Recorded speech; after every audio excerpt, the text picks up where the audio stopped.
With cacao prices at record highs and its sustainability under scrutiny, we explore an alternative that embraces fava beans' flavour failure. When scientists at the University of Helsinki and the Functional Foods Forum in Finland examined 264 participants' sensory reaction to fava beans, the results weren't good. Most disliked the taste, citing bitterness, astringency, and an earthy flavour. But one pioneering confectionery startup, Nokoko, saw potential instead of problems with this flavour profile. Recognising how closely these qualities match cacao's, the Nokoko fava beans could be used as a tasty and sustainable alternative to chocolate. And now it seems the experts agree they are onto something. Since Nokoko has earned itself a spot on the prestigious European Institute of Innovation and Technology's EIT Accelerator Programme. The entrepreneurship opportunity is designed to help groundbreaking food businesses scale their novel businesses, and UK-based Nokoko features alongside 58 selected startups, which comprise 50 from across Europe and 8 from Brazil. Adding value to fava beans, EIT Food selects startups that challenge conventional practices across the entire food and agricultural value chain and seek to tackle urgent sustainability challenges. Nokoko offers a very promising solution for adding value to fava beans, whose full potential has yet to be further exploited, says Marie Roussier, Program Manager at EIT Food Accelerator Network. EIT's Foods Round 1 and 2 evaluators were impressed by Nokoko's vastly experienced team of serial entrepreneurs and scientists, their strategic approach, early achievements, compelling products, and solid experience and knowledge, with the brand's co-founders spending the last decade in the chocolate and food industry. Nokoko not only contributes to a significant shift in sustainable food production, aligning with broader industry trends toward environmental responsibility and innovation, but they're taking an interesting approach trying to develop a product that meets the challenges of this highly CO2 emitting area. EIT Food will allow the brand's next production development and tech validation phase. It is particularly interested in seeing its focus on broadening consumer taste tests and addressing the sustainability concerns, which will be critical in validating their market potential and long-term viability. If you guys are enjoying the content in relation to food industry, please make sure to subscribe and like the video. It helps to support the channel. Nokoko uses a proprietary technology which replicates the same fermentation process that changes cacao beans into chocolate. The startup uses locally sourced fava beans, which undergo a controlled fermentation, drying, roasting, and grounding process. This powder is then used in the formulation of Nokoko's chocolate products. By joining the EIT Food Accelerator Network program, the firm will gain access to EIT Food's agri-food tech community and receive support to identify any technology gaps and reshape their product tech development map with experts. They will pitch their tech validation case and can win up to €50,000 to implement the next stage of their project. As consumers' ethical values become ever more baked into their confectionery choices, from Hershey to Mondelez and Nestle, we explore the ways brands are pivoting to more sustainable practices. In a competitive environment like confectionery, big names tussle for the position of market leader, and in 2024, sustainability has become a key metric influencing consumers' decision-making processes. Indeed, according to chocolate and biscuit leader Mondelez International, which recently published its State of Snacking 2024 report, more than two-thirds of global consumers agree they often opt for brands that align with their values. With revenue in the confectionery sector reaching $1.11 trillion in 2023, and market growth predicted to be 4.77% a year between 2023 and 2027, the rewards for hitting that sweet spot are huge. What are confectionery consumers focused on? Today's confectionery shoppers want products that minimize their environmental impact. In-store and online, 63% of consumers pay attention to brands with proactive plans to reduce their carbon emissions, source ingredients responsibly, and prioritize sustainable supply chains, the Mondelez International report states. Effective sustainable approaches span all companies, processes, procedures, and policies. They do not tend to end at a company's product development stage, but are integral throughout the entire life cycle of confectionery items. Circular economy practices that involve around recycling, reusing, and repurposing are the gold standard of sustainability, supporting the pillars of resource efficiency, waste reduction, prioritizing ethics, and protecting the planet. Here we look at 5 of the leading sustainability trends in confectionery in 2024. 1. Putting a stop to problematic packaging. From paper sleeves and recyclable paper pouches to vegan inks and digital printing, eco-friendly packaging is a crucial indicator of sustainability in confectionery. Single-use packaging for confectionery contributes significantly to the globe's plastic problem, and research published in the journal Science in April 2024 found that 56 multinational companies are responsible for more than half of the world's plastic pollution. Nestlé was reported as one of the worst offenders, producing 3% of plastic waste. The Swiss multinational giant has committed to making 100% of its packaging recyclable or reusable by 2025. Meanwhile, Montezuma's chocolates have created eco-friendly boxes and wrappers in bold colours and informative packaging to put more sustainable packaging onto the shelves. Cocoa Trait announced in October 2023 that it had become India's first plastic-positive craft chocolate brand by producing wrappers that are upcycled from unused cotton from garment factories and reclaimed cacao shells, meaning they are fully biodegradable. These are wise decisions when you consider that, where they can, almost 3/4 or 74% of consumers typically recycle their snack packaging, according to Mondelez's International 2024 report, while 67% of respondents said they prioritize snacks with less plastic packaging. Not only are consumers demanding more sustainable packaging, environmental policies are coming into force to overcome the problem of packaging pollution. In 2024, the Extended Producer Responsibility (EPR) scheme will enter the UK's framework, highlighting the importance of recycling and minimising waste. The EPR seeks to ensure producers pay the total net cost of managing end-of-life food and drink packaging. 2. Embarking on energy-saving carbon offsets.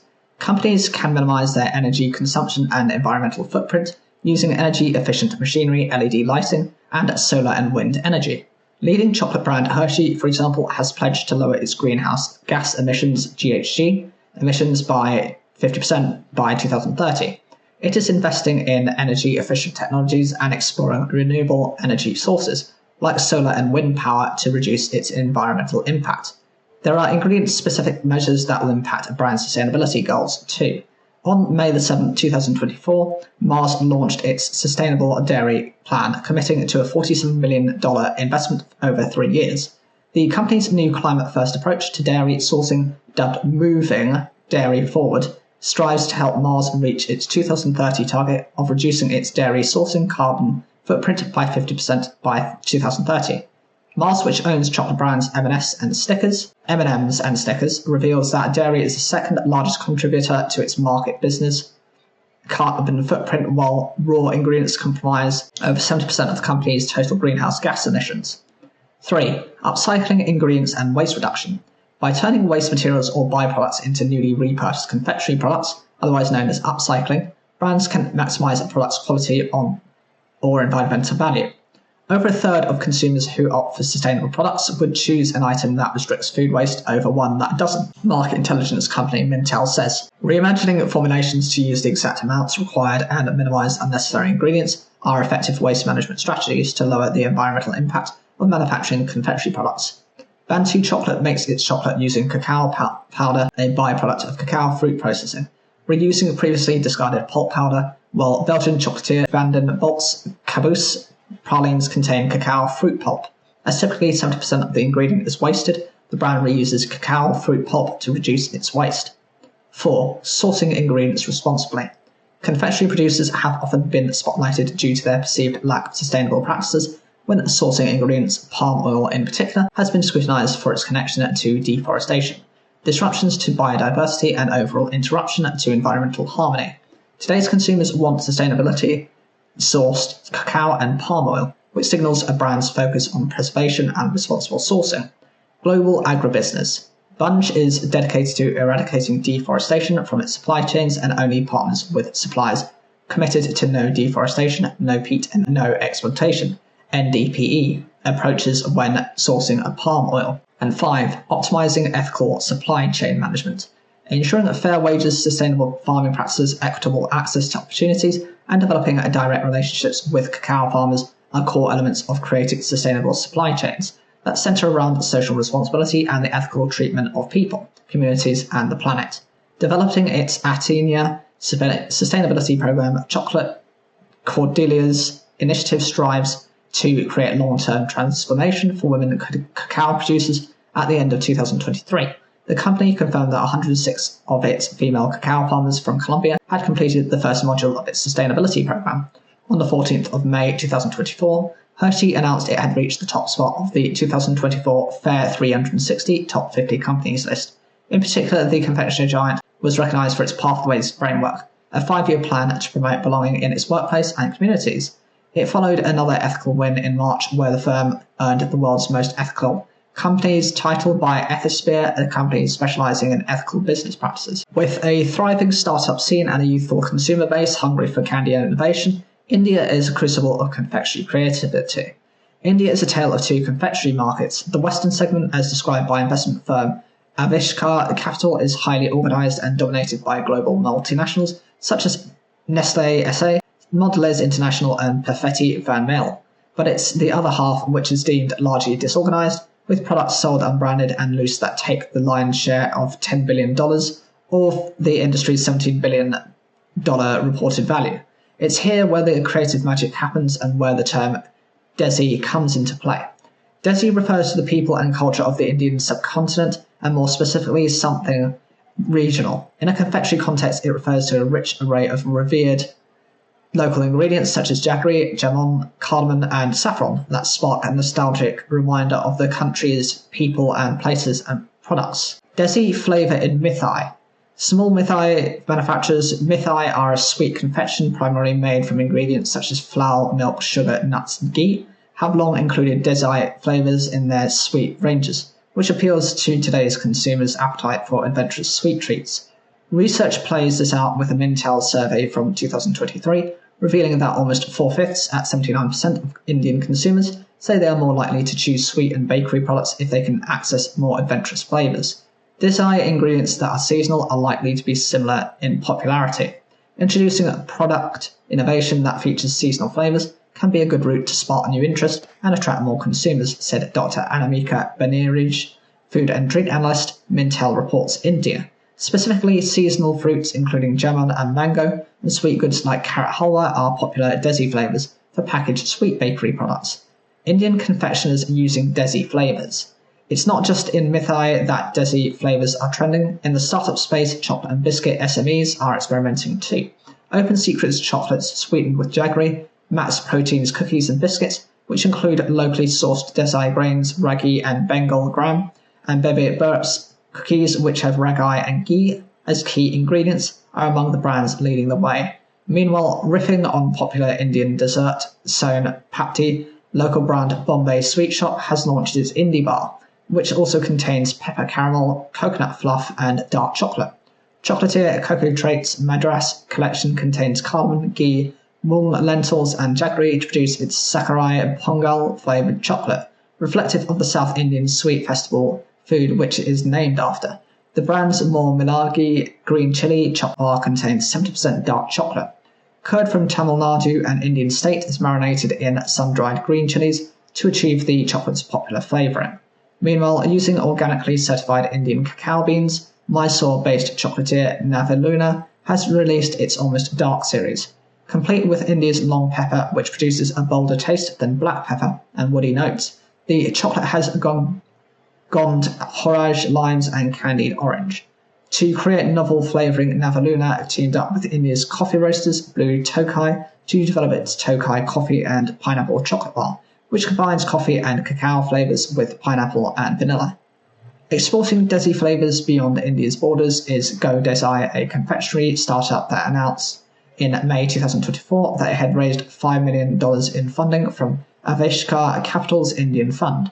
It is hoping to build on the success of its best-selling candy pop product, Desi Pops, which has sold over 15 million units and is stocked in 40,000 stores across India. Meanwhile, appealing to the premium assorted box market, Jaipur-based Sweet Desi offers a broad selection of Desi sweet hampers available to consumers worldwide. It's not just inside that Desi is having a moment in confectionery. Canadian-based Desi Flavours offers shoppers a selection of sweets, including mithai, kalakand, and barfi varieties and mango, coconut, and almond flavours.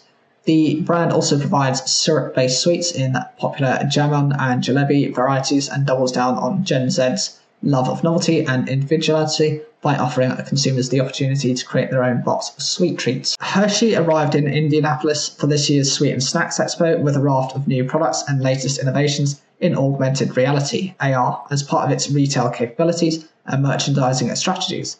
Momin Bhatti, Hershey Associate Manager, Corporate Communications, said the company is super excited about the launch of Reese's Caramel Big Cup, where the retail sales team has utilized augmented reality and image recognition (IR) to help retailers make data-driven decisions to optimize merchandise placement and increase sales.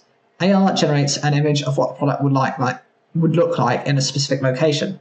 AR tracks the merchandise and its in-store location to gather insights on how placement impacts sales and the shopping experience, and ultimately designed to help consumers find the product in busy shopping aisles. Bhatti said Hershey will be rolling the new technology out with other products as well, and is a great example of the type of innovation seen at this year's expo. We are very, very excited to be here in Indianapolis. There's a lot of energy on the floor, a lot of excitement, and we're particularly excited about all the innovation that we're able to showcase at this event. We're going to have a strong 2025 lineup as well, and we're very confident in the innovation that we're doing across our brands. In a strong presence at the expo, Hershey also showcased new product innovation for some of its popular brands, including Reese's Caramel Big Cup, Kit Kat Pink Lemonades, Kit Kat Vanilla, Hershey's Crunchy Waffle Cone Bars, Icebreakers Sparkling Mint Pineapple Mango Seltzer Flavor, Dot's Homestyle Pretzels Parmesan Garlic Flavor, and Skinny Pop Cheddar Jalapeno. To celebrate the Olympic and Paralympic Games Paris 2024 and Hershey's ongoing partnership with Team USA, it also unveiled Reese's medals with this legendary combination of chocolate and peanut butter. We're excited to expand Reese's, the #1 CMG brand, to our first summer shape with Reese's medals, said Chuck Rayup, Hershey President US Confectionery. It follows our hugely successful launch of Reese's Caramel Big Cup, currently the #1 innovation in CMG.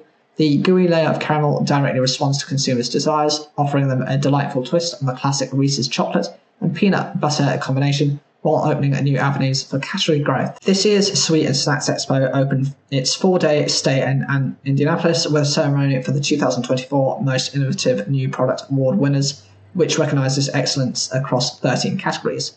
Hosted by Elise Fenig from the National Confectioners Association, NCA, and Sally Lyons Watt from event sponsor Sakana, Indianapolis Convention Center's elegant ballroom was the setting for the event that has become akin to the Oscars for the candy industry, except without the sometimes embarrassing and tedious acceptance speeches.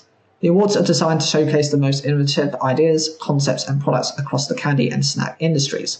Fenig and Lyons Watt are quite the double act themselves, racing through the ceremony faster than an Indy car around the famous Speedway track, and with the Indy 500 race just around the corner, Fenig invited Swedish racing driver and 2022 race winner Marcus Ericsson to the stage, where he explained the importance of innovation in his industry if one wants to stay ahead of the pack. It was a theme picked up on by John Downs, president and CEO of the NCA, which is the host organization for Sweets and Snacks Expo, when he said, "With the Most Innovative New Product Awards, we celebrate the innovation that sets flavor and product trends for the confectionery and snack categories, and in many ways carries heavy influence across the entire food industry. Each year, more than 300 confectionery and snack products are submitted for consideration in categories including Small Business Innovator and Best in Show, and retail leaders specializing in these powerhouse categories serve as judges." So without further ado, the 2024 Most Innovative New Products Awards winners are in chocolate, Skippy Milk Chocolate Peanut Butter Minis; meat snacks, Chyla's Hawaiian Beef Chips, original with roasted garlic; savory snacks, for the first time in Minpa history, It's a Thai, Our Home, You Need This, Hot Cheddar Fries; and PepsiCo Foods Doritos Dinamita Smoky Chili Queso.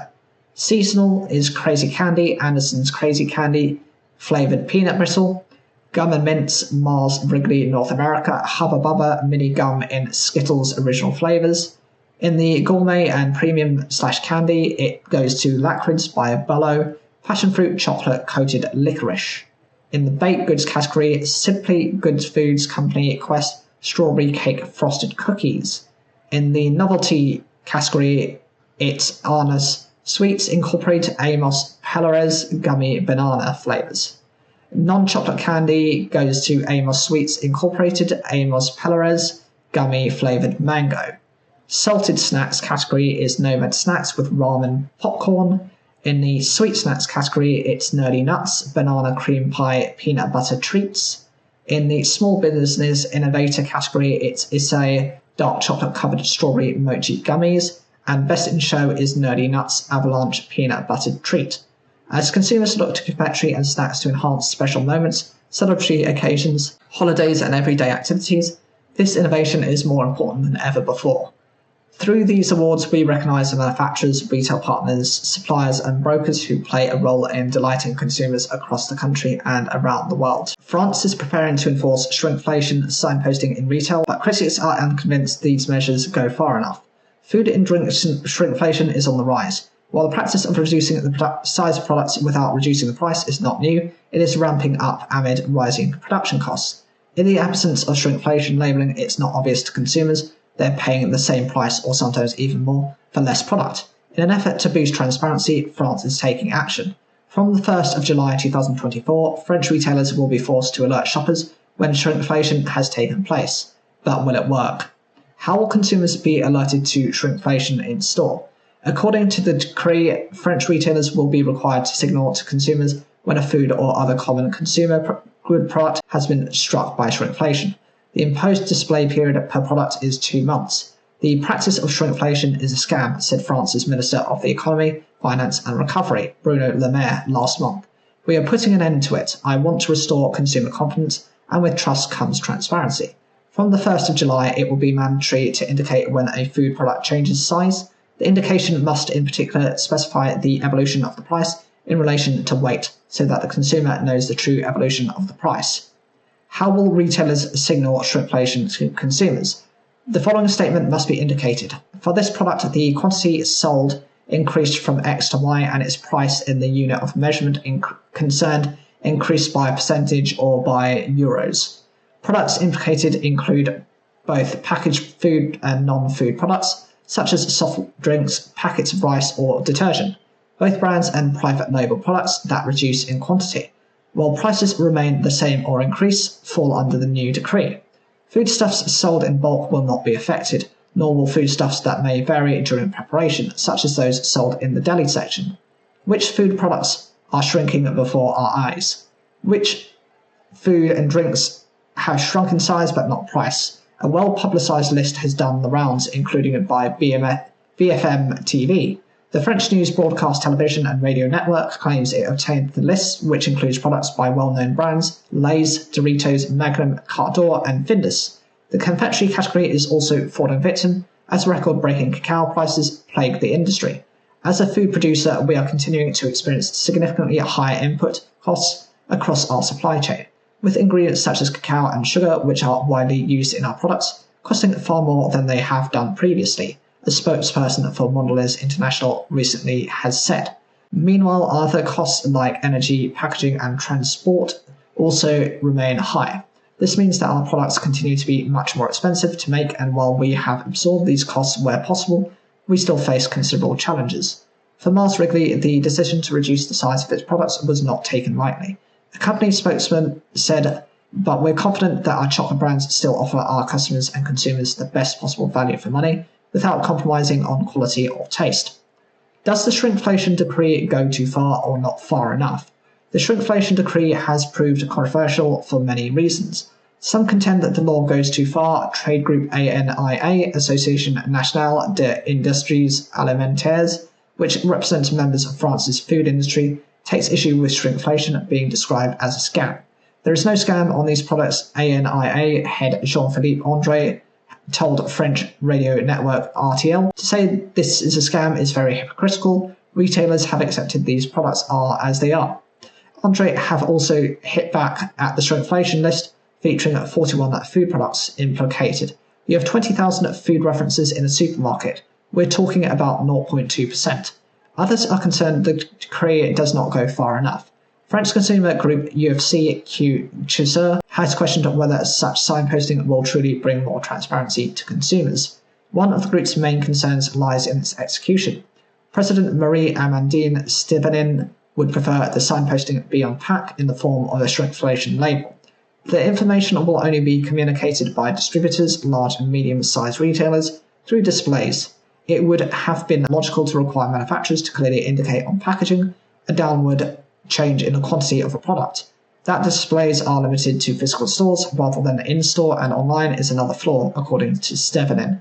While hoping that these limits can be corrected by regulation, I can only invite consumers to rely less than ever on the price of products alone, but to carefully compare developments and price differences based on unit prices per litre or per kilo. Fairtrade International claims that more cacao farmers are benefiting from training in key environmental sustainability areas. The organisation released the 4th edition of its West Africa Cacao Programme WACP monitoring report, which continued to show significant growth in training in Côte d'Ivoire, Ghana and Sierra Leone.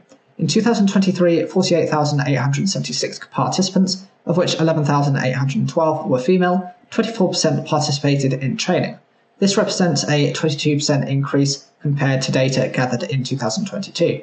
Key training topics included human rights and environmental due diligence, deforestation and traceability and transparency. Fairtrade said these modules are specifically designed for the West African cacao context and are regularly updated due to the evolving cacao landscape. In addition to an in-depth analysis of training, technical support, peer-to-peer learning, and sales for small producers, organisations, SPOs, the report also focused on programs and case studies. The Fairtrade Young Cooperative Managers Academy is also active in Ghana and Côte d'Ivoire and provides young people with entrepreneurial skills via training, hands-on assignments, coaching, and mentoring.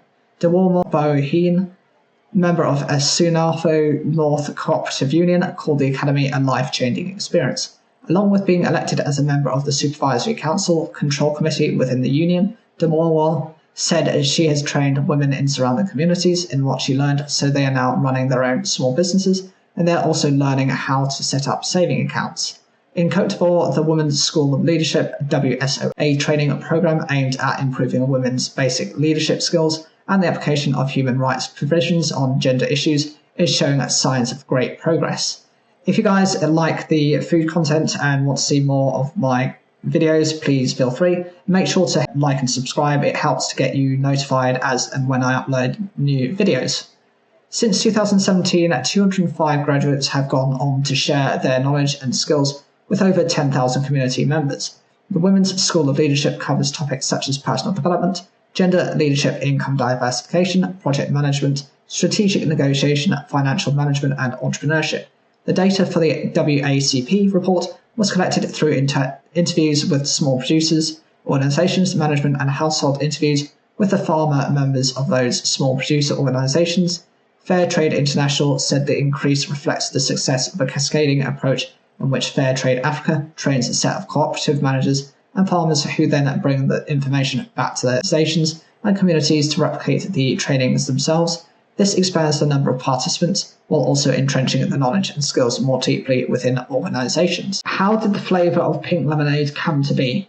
According to some historians, they believe this happened either by case of Henry E. Allett of Chicago, who accidentally dropped red-coloured cinnamon candles into his lemonade and therefore created the pink colour, or Pete Conklin, who ran out of water for his lemonade batch and turned to the dirty tub of water used to wring out performers' pink tights to subsequently dye the beverage its signature pink colour. What a treat. Ferrero said the release of its 15th sustainability report demonstrates considerable progress across its key sustainability pillars, protecting the environment, sourcing ingredients responsibly, promoting responsible consumption, and empowering people. Ferrero Group recognises the critical role that the company plays in safeguarding nature for future generations. We reaffirmed through concrete engagements that sustainability is embedded in Ferrero's long-term strategy. All 4 pillars of our sustainability framework guide every strategic decision we take, said Giovanni Ferrero, executive chairman of the Ferrero Group. As Ferrero grows and diversifies its portfolio, we continue to value our long-term partnerships, in particular those dedicated to the communities where we operate and where our raw materials are sourced. We believe in the importance of partnerships to achieve progress, to move forward our sector's social and environmental agenda, and finally to create societal value. Ferrero's latest sustainability report for the 2022 and 2023 financial year highlights the Italian confectionery company's continued focus on driving greater transparency across its core ingredient supply chain, in line with its responsible sourcing approach. In its hazelnut supply chain, Ferrero has now achieved 90% traceability, which it claimed is a significant increase from the 79% reached in the previous year 2021 to 2022, and sustained by its continued work with farmers, suppliers, institutions, universities and research centres to promote and share sustainable farming practices. In collaboration with partners on the ground, Ferrero said it has also helped address complex supply chain challenges like deforestation across the areas from which it sources ingredients. For example, using satellite mapping to help increase traceability of cacao back to farm level to 93% in 2022 to 2023. In addition to working extensively with cutting-edge technology, Ferrero is a long-standing member of the World Cacao Foundation, WCF, and the International Cacao Initiative, ICI. Collaboration has also played a key role in accelerating progress in tackling the causes behind child and forced labour. The company says it continues to partner with Save the Children, working with 65 communities in the Haute-Sandra region in Côte d'Ivoire, one of the main cacao sourcing countries, reaching over 18,000 people. Ferrero is also working with Earthworm Foundation and the International Labour Organization, ILO, across its palm oil and hazelnut supply chains, respectively, to help support responsible labour practices. The latest CN webinar on sustainable cacao supply chains asked the question, should the industry adopt a more responsible approach to procurement when sourcing cacao beans and other ingredients? Featuring excellent speakers, Joke, its open chain lead at Tony Chocolonely and Paula Byrne, independent consultant supply chain sustainability at Mind Collective, the webinar delved into the timely topic of sourcing cacao in light of the new European Union deforestation regulation. Recorded earlier in the month, the webinar took place at a time when cacao prices were still high, causing market fluctuations. The stark reality of a supply and demand mismatch leading to another deficit of beans this year was a key point of discussion. However, there is a glimmer of hope with expectations of better yields from the current mid-crop in West Africa, potentially easing some of the pressure. Byrne said she works extensively with clients to demystify the jargon surrounding the complexity of regulations. She said the pricing issue has been in the media and cacao stakeholders have discussed why. I would say what I'm seeing and hearing is these are not new issues, but they are coming to a head right now. And cacao quantity production has been an issue. I think we're in a crisis moment, but there were many opportunities at that moment of crisis. As we know, the industry is suffering from aging stock, deforestation and aging farmers. And child labour is still a massive symptom of the issues rather than being the main focus. I think it's a great thing to see in the cacao sector moving ahead, moving away from those kinds of headlines. And with the new EU due diligence regulations, you cannot get away from transparency requirements that will be needed. Byrne said transparency is uncomfortable for everyone. No one wants to air their dirty laundry or get the full data out. But there has to be a full understanding, and that's from the farmer up to a chocolate company to the consumer. But I think it's a specific time for cacao. But from a sustainability and sustainable supply chain issue, we were always going to be here that way. That's my reading of this in 2024 through to 2026. It's agreed that this is not a new crisis, but it is a perfect storm of a crisis with all the issues coming to a head. There's a lot to navigate with the coming regulation, which we applaud and find necessary. She pinpointed the years of structural underinvestment in farms and the over-reliance on illegal forms of labour. Now we are at this crisis of extremely low yields and productivity. For us, it's an interesting time as well. We've been buying cacao according to our 5 sourcing principles since 2019. Tony's Chocolonely and our mission allies have been paying the price that enables a living income, so it's quite a premium on top farm gate prices. And the job we've always been meeting is that you cannot address the structural sustainability problems in cacao without fundamentally paying cacao farmers more. And now we're in this odd time where the farm gate prices have finally risen to the levels of what we're seeing on the international market price. And the farm gate price resembles something that looks like the living income reference price. So the premium is not so high anymore. But we are not at a living income roadmap for farmers. With 30 to 40% of cacao productivity deficits, people will still be in dire poverty, so you can see that it's a multifaceted monster to tackle. Byrne said it's all about trust and called for partners in the supply chain, including international governments, to change their practices and introduce new policies. I'm not a big fan of crisis moving the needle. We're talking about structural issues, social issues on the farm, family incomes, and also about eradicating child labour. So that whole rural development system is not going to be solved by going in with a nice solution or a high price and getting everything sorted in 6 months or more. It's 3 to 5 years if you're lucky, and things fail into place because you're talking about behavioral change. Ed said one of the solutions is also about getting good data. But who generates that data? Who feels ownership over it? Who gets to share it? I think there's a lot to be done around data governance, with co-ops front and center in generating that data and managing that data. Our focus is very much on getting good data into the program, and the tech is there. The tech is already working. There are things out there if you don't have to make it as complicated as blockchain. And as Paula says, it is about trust. And the way you generate trust is by having direct relationships, and that people at the beginning of the supply chain and at the end of the supply chain are all fully invested in that transparency, being good and accurate and valuable, and not burdensome. Byrne also pointed out that many of the issues are not new, and when she started working in cacao 20 years ago, they were the same. But I think what has happened now is probably a wake-up call. In the sense that this can happen, the climate crisis also shows that we need to feel it before we can act in some ways. But I don't call it doomsday, but it's definitely a wake-up call. Ert said that Tony's Chocolonely's working theory, with its 5 sourcing principles, requires long-term direct relationships with co-ops to tackle the cacao supply deficit. Today's open chain commits to those co-ops that we've worked with for at least 5 years and beyond, and our mission allies and the other brands that commit to Tony's also agree and commit to 5 years. I'm not going to lie and say that we won't be tested in the mid-crop, with the premium being non-existent, with the farm gate prices going up to the living income reference price again, but on a macro level it is something to be celebrated. But it'll be a challenge for everybody right now to get the cacao that is needed.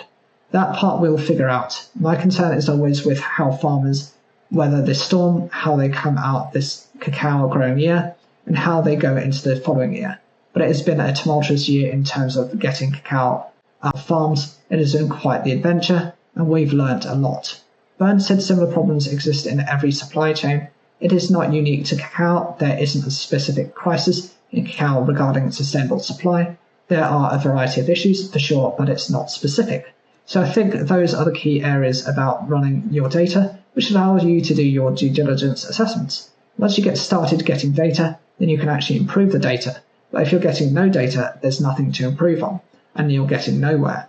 Ertz said, each partner is dependent on the other in the supply chain, and that is why it's called a chain. Jen said consumers prefer new snacking experiences that are talking to them in an authentic way. Mark Gilroy, the Mars Wrigley's VP of Trade Development and Sponsorship, has said at the Sweets and Snacks Expo in the month of May.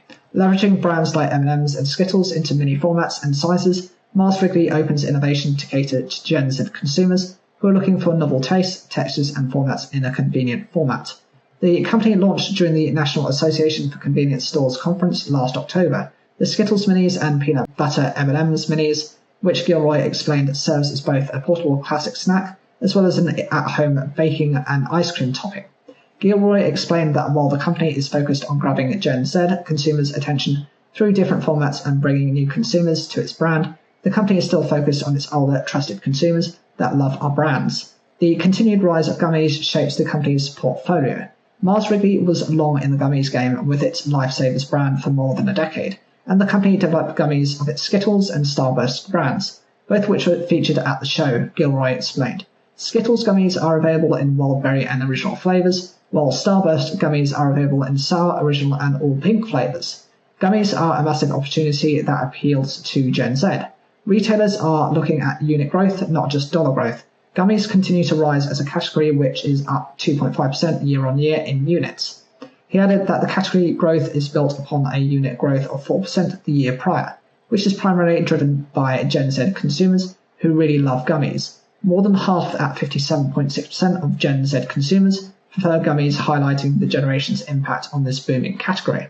The company's peanut butter M&M's launched in the mega format, which combines chocolate and peanut butter in a larger size, also introduces younger consumers to the brand while keeping its existing base through the popular flavour pairing. Peanut butter and chocolate continue to reach widespread popularity for its sweet and salty combination, which highlights consumers' preferences across all ages for layered indulgent flavours. Peanut butter is the number one flavour pairing when you are talking about chocolate.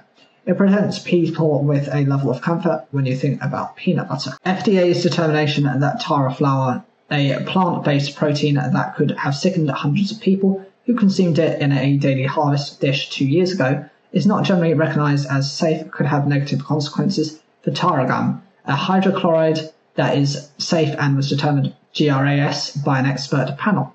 The two ingredients are derived from different parts of the K-South Spinosa tree, which could cause confusion and require suppliers and brands proactively to educate manufacturers and consumers, cautions Nisha Zelensky, partner with IMR International, a hydrochloride information center that provides worldwide market research into food thickeners, stabilizers, and gelling agents.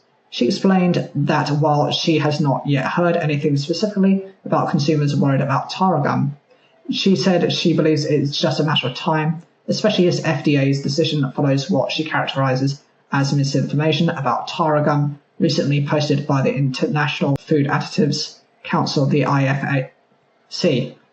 FDA, there is not enough data on the use of taro flour to consider it GRAS.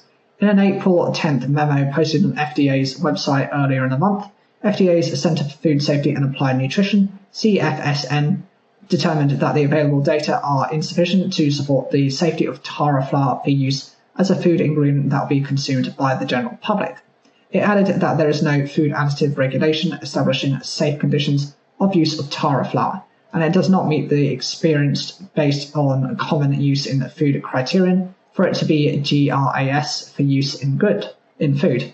Accordingly, when that taro flour is added or intended for addition to conventional food, it constitutes the use of an unimproved food additive and therefore renders it an unsafe food additive, an adulterant. FDA's review of taro flour came after the agency was alerted in June 2022 to several illnesses associated with consumption of daily harvest inks, French lentils, and leek crumbles. Within 4 months, FDA received almost 400 reports and consumer complaints of gastrointestinal pain and hepatotoxicity, which included more than 130 hospitalizations and surgeries. Daily Harvest promptly initiated a voluntary recall of the product and later publicly identified taro flour as the cause of the outbreak. FDA, however, was not able to determine conclusively that taro flour was the source of the illness. In the agency's view, no ingredient has been definitively determined to be the source. In taking action against taro flour, CFSAN specifically underscored the safety of taro gum. It explains in the memo, taro gum is distinct from taro flour, as it is predominantly composed of galactomannan polysaccharides and its safety profile is well established, supporting its use as a thickening agent and/or stabilizer in human foods. Even with FDA's reassurance, some worry that taro gum's reputation could be tarnished without proactive action by the industry, especially in light of conflicting interpretations of taro gum's regulatory status in the US. According to IFAC's website, taro gum is not permitted for use in the US, a determination that IFAC is based on information from FDA's Code of Federal Regulations and GRAS Notices website. Zelensky and others in the hydrochloride industry argue the ingredient has been legally and safely used for about 30 years following the Foreign Domestic Chemicals Initial GRAS petition acknowledged by FDA in a Federal Register notice in 1993. The ingredient was determined GRAS by an expert panel, the review from which published in the Journal of the American College of Toxicology in 1993. It is unfortunate that the GRAS affirmation petition for taro gum submitted by Foreign Domestic Chemicals in 1993 did not result in its inclusion in the CFR list of GRAS affirmed substances, and there is currently no GRAS notice for taro on FDA's website. It added ingredient suppliers have been able to commercialize the use of taro gum in foods in the US through self-GRAS conclusions that are on file with each manufacturer. IFAC added that it welcomes FDA's recent memo recognizing the well-established safety of taro for use in human foods, noting that the document is a significant public record of the agency's recognition of the well-established safety of taro gum that supports its use as a thickening agent and stabilizer in human foods. It added the food ingredients business is complex and nuanced, It is more important than ever to ensure the science of food ingredients and additives is sound. A joint FAO-HWO expert committee on food additives and the EU Scientific Committee for Food, now the European Food Safety Authority, determined taro gum has a very low toxicity and does not present a hazard to human health at typical levels, according to IFAC's website. Taro gum has been used in ice cream in the US for about 30 years with no incidents. While IMR is proactively trying to give IFAC the correct information about taro gum's status in the US, Salensi said the two-punch of the IFAC's description and potential confusion between taro gum and taro flour could have a negative impact on taro gum. I've not heard of a negative impact, but confusion with the nomenclature taro flour versus taro gum, plus this bit of misinformation from the IFAC, is likely to confuse food manufacturers and formulators, let alone consumers. She added, educating consumers about ingredient safety and function is a challenge for many manufacturers and ingredient suppliers that are business to business and not business to consumer. Communication directly with consumers is so difficult. I've heard from many hydrochloride suppliers that they would like to do better. One thing I would love to see is a QR code on food labels that would enable interested consumers to interact with the ingredient stack, select the ingredient they were interested in, and get an explanation of that ingredient. It would be fantastic to teach consumers about ingredients and why they are used in various foods. As consumers seek layered flavours that enhance their snacking experience, the sweet and tart notes of pink lemonade served as a popular confectionery trend during the Sweets and Snacks Expo. According to historians, the growth of the ice trade propelled the development of refreshing beverages across the US during the 19th century. Some believe that pink lemonade's origins were rooted in the circus, either from Henry E. Elliott of Chicago, who accidentally dropped red-coloured cinnamon candies into lemonade, or Pete Conklin, who ran out of water for his lemonade batch and turned to the dirty tub of water used to wring out performers' pink tights to subsequently dye the beverage its signature pink colour. While the origins of pink lemonade remain hazy at best, its presence in food and beverage has grown, with social conversations around the flavour growing 34.72%. Over the last year, according to TasteWise data, while Spins refers to familiar flavours in new formats as confectionery adulting. At its most basic level, lemonade is made with sugar, water and lemons. Grenadine, strawberry or raspberry juice are typically added to make pink lemonade. This year's Sweet and Snacks Expo showcased how brands highlighted the sweetly sour combination into new and existing products, leveraging the sweet tart flavour of pink lemonade into new formats and textures. Hershey's Kit Kat is known for being a versatile flavour carrier. The company has offered a wide range of limited edition flavours in the past, from classic desserts like pumpkin pie to global options like churro. The limited edition launch of the wafer snack in pink lemonade is a white cream balanced with notes of strawberry and lemon tart, which will hit shelves in June, Moen Batty, Associate Manager of Communications for Hershey's, has said. We saw that pink lemonade as a flavour is a favourite among young fans, and is well known in sweets, but Kit Kat is now bringing it into the chocolate space. As a permanent addition, the company tapped into the world's most popular flavour, vanilla, to introduce an indulgent Kit Kat vanilla flavoured with white cream, which will be available nationwide in standard and king-size bars in November. As the culture revival of Barbie swept over food and beverage launches, Smart Sweets partnered with Mattel for a Barbie-inspired pink lemonade Dream Gummy. The roller skate-shaped candies pay homage to one of Barbie's signature sporty outfits, and the pink lemonade flavour harkens a nostalgic feeling for consumers' familiarity with the toy's poppy pink colour palette. The plant-based gummy contains 3 grams of sugar per serving and features a revamped formula. By removing allulose and adding a more isomaltodextrosaccharide, the company was able to improve the taste, texture and colour of the gummies. Katrina Hang, the company's co-CEO, has said. For Bobo's Stuffed Oat Bites line, the company launched its strawberry lemonade flavour earlier this month and featured it during the Sweets and Snacks Expo. Bobo's leveraged its existing flavours and favourites, strawberry stuffed and lemon poppy seed, after trying lots of different flavour combinations. Henry Hughes, the company's Vice President of Marketing, has said. Rheology refers to a food product's flow, consistency or texture under specifically applied conditions. Food scientists explore how foodstuffs behave to understand the food material's structure and interaction.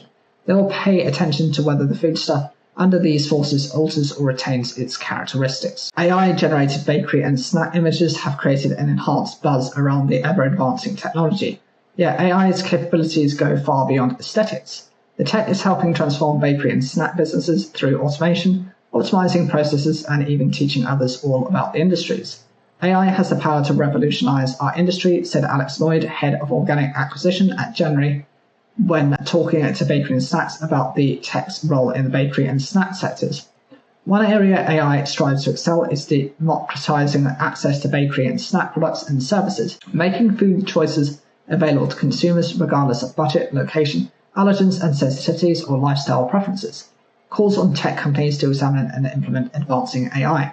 Digital shoppers are an avid consumer market, propelled by rising mobile commerce, the COVID-19 pandemic, and the expansion of online delivery and click-and-collect services. Maximizing convenience, ease, and the overall user experience for bakery and snack consumers is at the core of AI applications. AI and machine learning technologies play a pivotal role in the baking and snacking industries, transformed by the growth of online delivery services. A spokesperson for Wolt told the site, AI has become a vital piece of the supply chain and operational pie. With more consumers opting for the convenience of home delivery, AI facilitates seamless interactions from personalized product suggestions to efficient order fulfillment. Wearables and health sensors are often expensive, making AI-driven product knowledge more accessible to the mass consumer market. Increasingly, brands like January are developing apps that mean they are not necessary either. Free apps can obtain a wealth of information and health info consumers can use to optimize their diets. As AI tools become more ubiquitous, consumers will have more insight into the food and snacks they eat, meaning suppliers will need to adapt and ensure they're providing foods that meet these requirements. Food-based predictive AI company January works with a tech to help people gain insights into their health. More than 1 in 3 Americans suffer from pre-diabetes, and 81% don't know they have it, according to the Center for Disease Control and Prevention, CDC. January is built on the idea that understanding the impact of our food has on our blood sugar is critical to curbing the chronic disease. Our AI technology allows consumers to see the predicted glucose impact a food has before they eat it, so they can make the best decision possible for their health goals. Predictive AI company January is working with large corporations like Nestle to help it leverage AI technology, a move others will likely replicate as calls for product knowledge, transparency, and traceability throughout bakery and snack sectors continues. We expect other companies to follow suit and lean into the advances in AI to help with their product development. As people rely more on these technologies to help guide their nutritional choices, our hope is manufacturers in turn will evolve their nutritional profiles to focus on the healthy ingredients and ultimately aid in tackling the global rise in chronic disease. AI is reaching parts of the bakery and snack sectors we may not have thought about, like teaching top-level patisserie theory, ingredients, and techniques. Built on AI, the instructor-led platform Pastry Class provides instruction on how AI is revolutionizing the bakery industry by enabling precision, creative recipes, efficient planning, personalized services, smart marketing, quality control, and robotic assistance. Industry players can then utilize this innovation to boost their customer experiences. AI is essential for optimizing production in bakeries. Automated systems powered by AI can accurately measure ingredients, ensure consistency and quality in every batch of baked goods. Precision improves the overall product and contributes to cost effectiveness and waste reduction. In today's culinary landscape, AI algorithms are revolutionizing recipe development too. By analyzing extensive datasets, AI can uncover novel flavor pairings and probe recipe modifications. Bakeries can then feel confident to develop and experiment with diverse ingredients, textures, and methods to create novel and cutting-edge pastries. AI can also enhance existing recipes by fine-tuning taste, texture, and nutritional value. Finnish bakery Vasa has partnered with IBM to implement AI into its 172-year-old business to improve its overall planning and forecasting capabilities. AI is central to many bakery and snack brands' digital transformation plans. Businesses can use the tech to help remove tedious, manual, and demanding tasks from their business operations and replace them with modern automation to optimize their processes. Similarly, AI is at the forefront of Japanese indulgent snack producer Lyko, marking the latest milestone in its 100-year-old history. With consumers growing increasingly health-conscious and the sector rapidly evolving with new product developments, Glyco is enlisting the support of AI experts to help progress its healthier food production. Big brands are bringing generative AI into their communications too. Mars, for instance, is using generative AI in its corporate and marketing communications, predominantly to help craft fun and creative messaging, as reported by PEX Network. AI is also changing the way bakeries engage with customers by providing personalized experiences. By analyzing data, AI systems can gain valuable insights into consumer preferences, decision-making considerations, and behavior. Bakery and snack brands can then offer personalized recommendations, storytelling, promotions, and custom-made pastry products to attain customer satisfaction and build brand loyalty. Accurately predicting customer demand is a significant challenge in the bakery business. AI algorithms can examine historical sales data, local events, and weather patterns to anticipate demand with more precision. Bakeries can therefore optimize production, minimize waste, and ensure popular items are never out of stock. Maintaining the highest quality and food safety standards is crucial. AI-powered systems can monitor production processes in real time and spot systems failures, irregularities, and potential operational risks. Adopting a proactive approach enhances product quality and ensures compliance with food safety regulations. Bakeries can use AI-powered robotic systems to handle repetitive tasks. Businesses can therefore give operational elements like mixing, shaping, and baking to AI and leave more complex and creative tasks to humans. AI-powered tools are changing how bakeries approach marketing and social media engagement too. These solutions can analyze social media trends, predict sought-after ingredients and flavors, and help bakeries develop comprehensive marketing strategies. Automated social media tools can manage online interactions, respond to customer inquiries, and enhance online brand identities to build connections and engagements. McKinsey reports that 6% of organizations used generative AI in 2023, calling it the tech's breakout year. With this number expected to rise, Walt believes algorithmic transparency is non-negotiable. Lifting the veil on AI and opening up the dialogue on concerns, confusion, and complexities surrounding the advanced tech plays a significant part in enhancing digital safety. As awareness around algorithmic transparency grows, bakery and snack businesses can better understand how to navigate the AI's legal landscape, safeguard and manage their access to their online platforms, and improve customer service. Currently, the AI regulatory landscape lacks harmonization. A lack of universal standards such as GDPR, General Data Protection Regulations, and the EU Act to guide implementation often results in unreported audits. Consequently, AI may remain an elusive and fear-inducing burden rather than a tool to help connect bakery and snack brands and their products with engaged consumers. In May 2024, Finnish food-based technology company Wolt published its algorithmic transparency report designed to help bakery and snack brands understand how AI works. According to Wolt, algorithmic transparency refers to the efforts that shine a light on otherwise hidden computational processes. It works to provide transparency to both individual consumers and collective organizations. Utilizing AI, Wolt enables customers to order from restaurants and grocery stores using one app. The tech company has partnered with leading retail names including Tesco, Carrefour, Spar, and 7-Eleven to connect consumers to baked goods and snack products. In a report, Wolt details the algorithms behind its food-based app, which includes enabling merchants to manage orders, its venue, and ascertaining courier partners' availability, location, delivery vehicle, and specialist capabilities. Transparency means bakery and snack players can run algorithms to understand their decisions. If provided with the right information, users gain control. Dr. Johan Lau, a British Academy postdoctoral fellow at the Oxford Internet Institute, wrote in a report, "They can decide whether to trust an algorithm and, if necessary, challenge an algorithmic decision. From a broader collective perspective, transparency allows society to explore if algorithms systematically disadvantage certain groups. Discrimination is often caused by the data that is fed into the algorithm. To achieve a fair playing field within the bakery and snacking sectors, algorithmic transparency needs to increase. Tools available to brands such as technical standards and reporting practices sensitive to the rights and interests of those impacted also need to therefore grow. Amid current debates on AI's future role and how it should be regulated, brands should strive to inform and educate the bakery and snack segments, along with consumers, in the hope of conveying the possibilities of AI over its associated concerns. Never has it been more important to share information in a clear and understandable way so that customers and partners can better understand their interactions with us, hold us accountable, and improve their overall experience, on our platform, concluded Vincent Houghton No, Chief Product Officer of Malt. By developing a chocolate bar using not only the cacao bean but the pulp and endocarp as well, a new study aims to create a more sustainable form of chocolate. The cacao pod has a lot of potential. The fruit, for example, can be used in concentrate, fruit juices, and alcoholic drinks, and can be made into snacks and ice cream. But can this be taken full circle, using its elements to create a chocolate bar? A new study explores the potential of developing a chocolate bar that utilizes most of the elements of the cacao pod in a partnership between Swiss-Ghanaian startup Cocoa and German University ETH Zurich.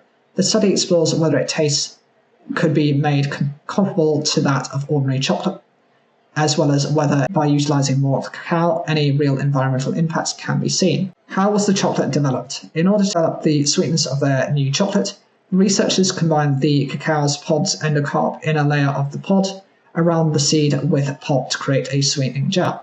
This was a substitute for sugar. This gel does not have the sweetening power of the powdered sugar conventionally used in dark chocolate.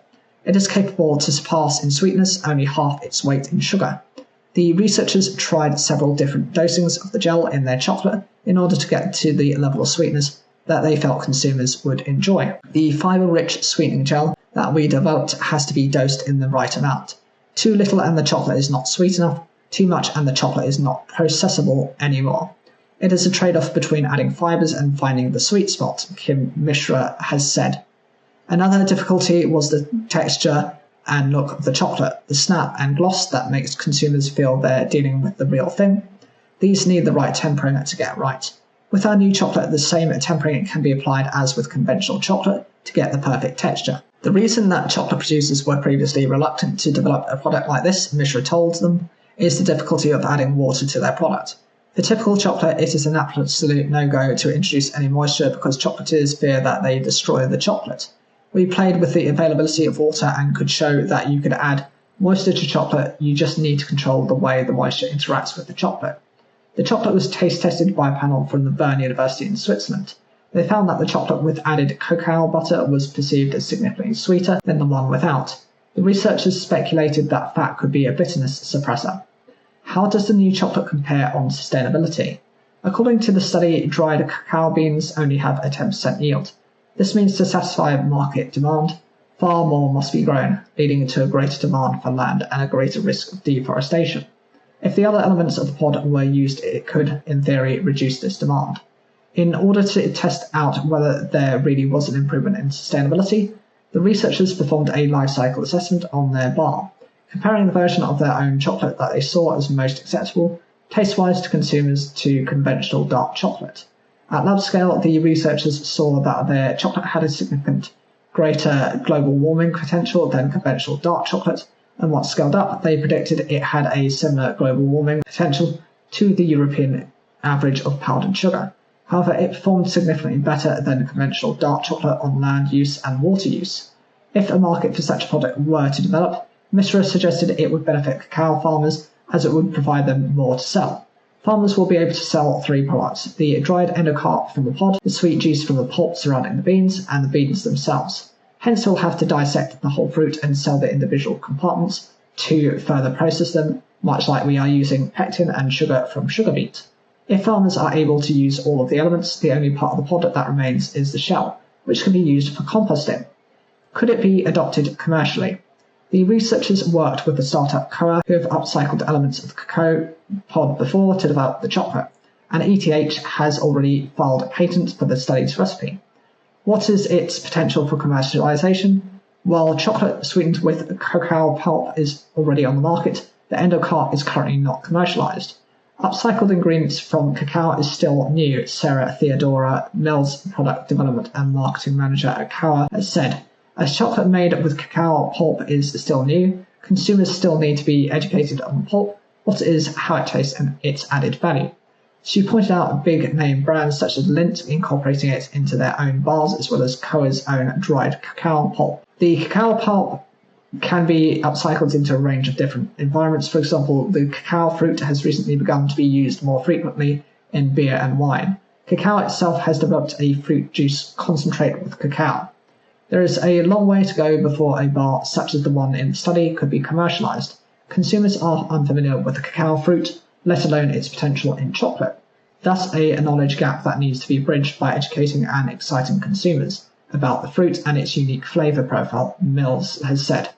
If such a bar were to be released, it would also be competing with the established taste of conventional chocolate, which is not an easy task. But Mills certainly sees a way forward and an appeal to consumers. It's all about a good tasting product, and once this is achieved, sustainable and ethical sourcing, as well as the benefits to farmers, have proven to add value. The core emphasis is the exciting and refreshing taste experience of the cacao fruit chocolate, and the supporting message is the use of the entire cacao fruit to reduce waste and support farmers. Who are the IASJ? They stand for a non-profit organisation called the Investor Advocates for Social Justice. They are a group of financiers who have demanded support for cacao farming, resilience and security by establishing long-term working contracts, and said in letters and documentation that they want to support the demolishing of child labour laws. Well, slave labour. The food industry is coming under increasing pressure to reduce its carbon footprint and find more sustainable ways to operate. Food colouring manufacturer Xberry has said it's cutting carbon intensity and improving water efficiency for greener production. The G&T Group recently announced that it has achieved a 22% reduction in carbon intensity at its Xberry factories since 2020. The plant-based food and beverage colouring producer has set out of 17 targets to optimise its environmental and social impacts over the course of the decade. How is G&T Group reducing its carbon intensity? In 2023, G&T's total carbon footprint at its production sites in the Netherlands, Germany and the USA stood at nearly 13,000 metric tonnes of CO2 equivalent emissions. This means that 22% less CO2 was emitted per tonne of product sold, compared to the base year of 2020, and takes the company almost halfway towards its plan to achieve a 50% reduction by 2030. Our main focus has been on natural gas consumption, which is required to generate steam, Ashkat Rawat, sustainability specialist for G&T Group, has said.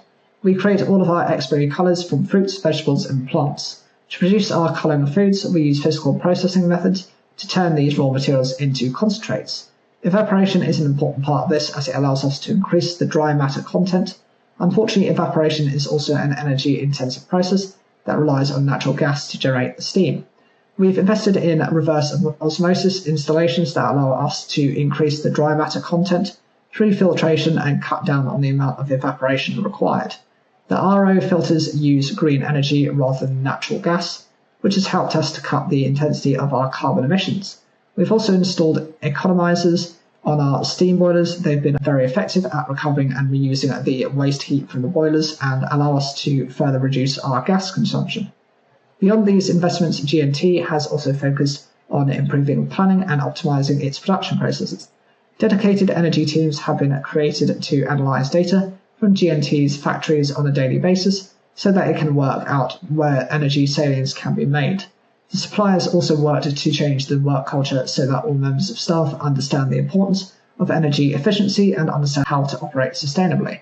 Even something as simple as ensuring machines are always switched off when not in use can make a real difference over a prolonged period of time. What is carbon intensity? Carbon intensity refers to how many grams of carbon dioxide CO2 are released to produce a kilowatt hour of electricity. Electricity that's generated using fossil fuels is more carbon intensive, as the process by which it's generated creates CO2 emissions. Renewable energy sources such as wind, hydro or solar power produce next to no CO2 emissions, so their carbon intensity value is much lower and often zero. Using electricity with a low carbon intensity value will reduce carbon emissions overall, especially if it is used during times when the largest amounts of clean electricity are being generated.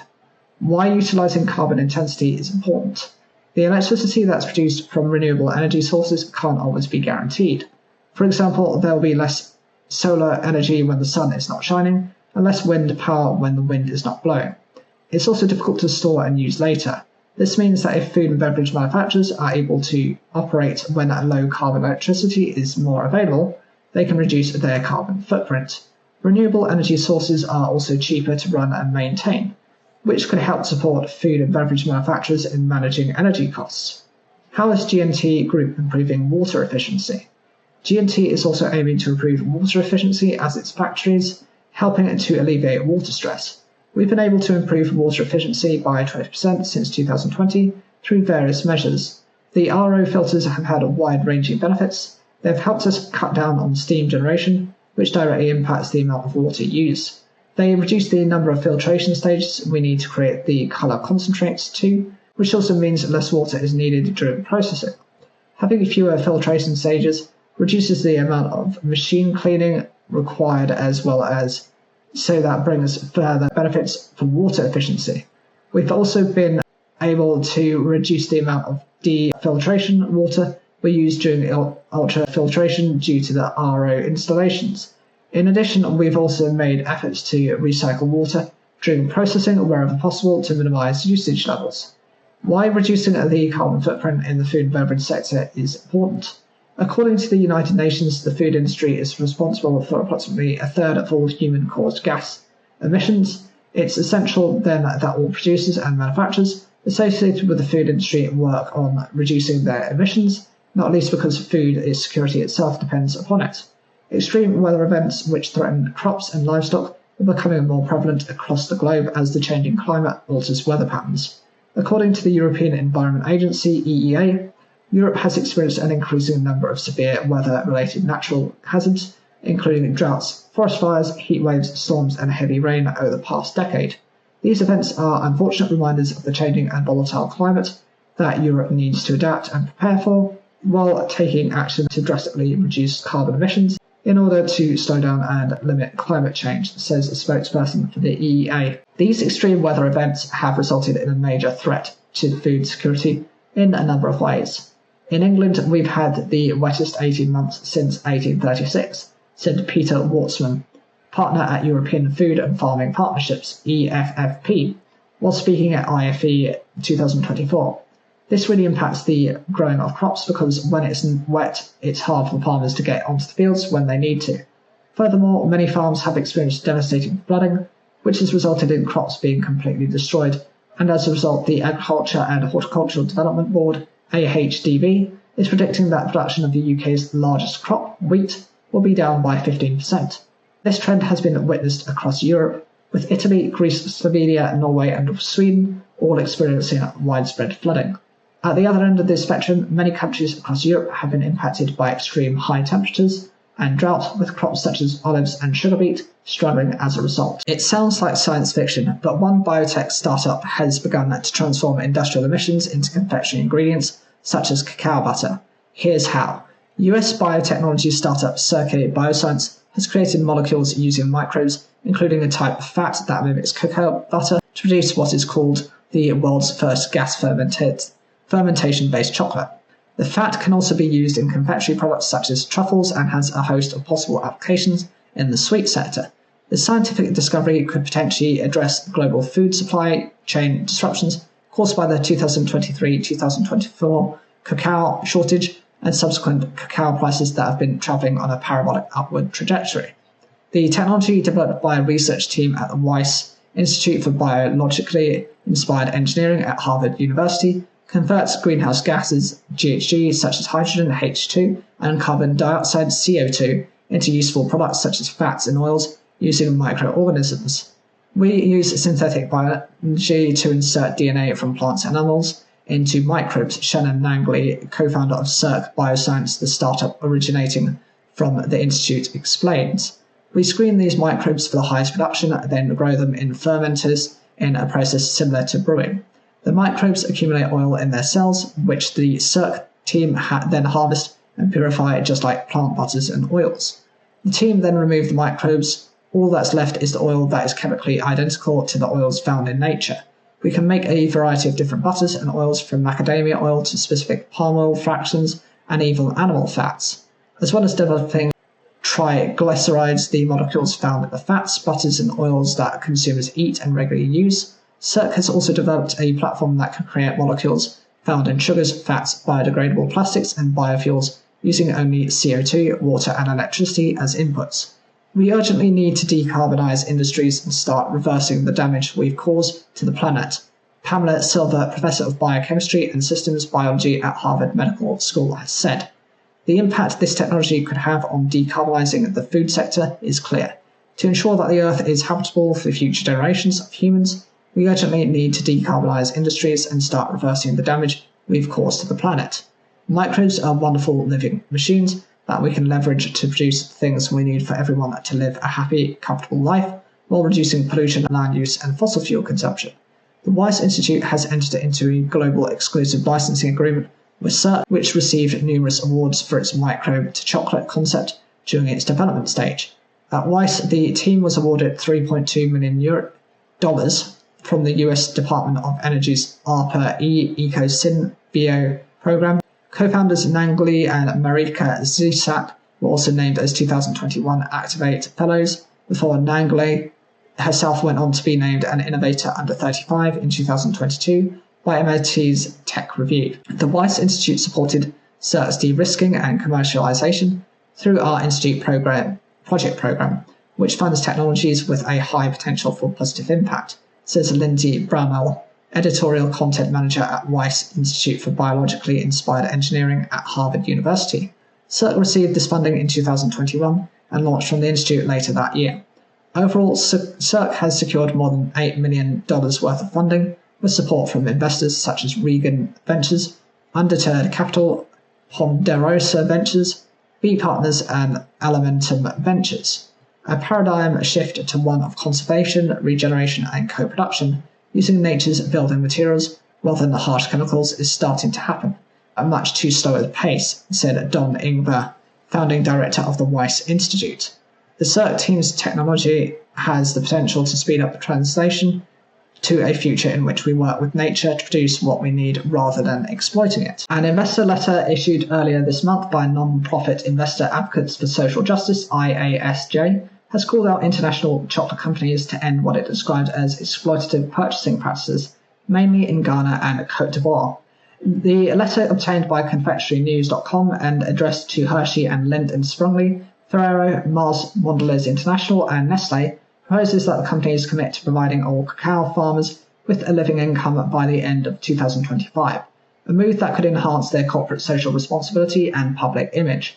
The group of financiers has also demanded support for cacao farmer resilience and security by establishing long-term working contracts, and said in the letter that boosting farmer incomes will help address the root cause of child labour.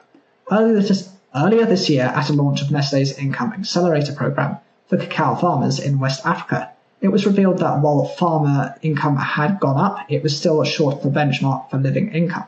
According to the IASJ, chocolate producers have repeatedly deflected investors' requests for them to ensure cacao farmers receive a higher farm gate price by stating that the governments of Ghana and Cote d'Ivoire are responsible for setting the price for cacao. Still, investors point out that chocolate companies should pay sustainability premiums on top of the government set price, which are received directly from cacao farmers. IASJ Program Director Aaron Acosta said, "We're calling on chocolate companies to use their purchasing power through price interventions to ensure cacao farmers receive a living income. Because of their size and influence, chocolate companies are uniquely positioned to address systematic poverty by ensuring that cacao farmers receive a living income." The spokesperson for Nestlé said its Income Accelerator program is helping cacao farmers improve their productivity and increase net income. "We believe cacao farmers should earn an income enabling them to maintain a decent and adequate standard of living for themselves and their families. As of now, the other companies have not yet responded to the IASJ letter.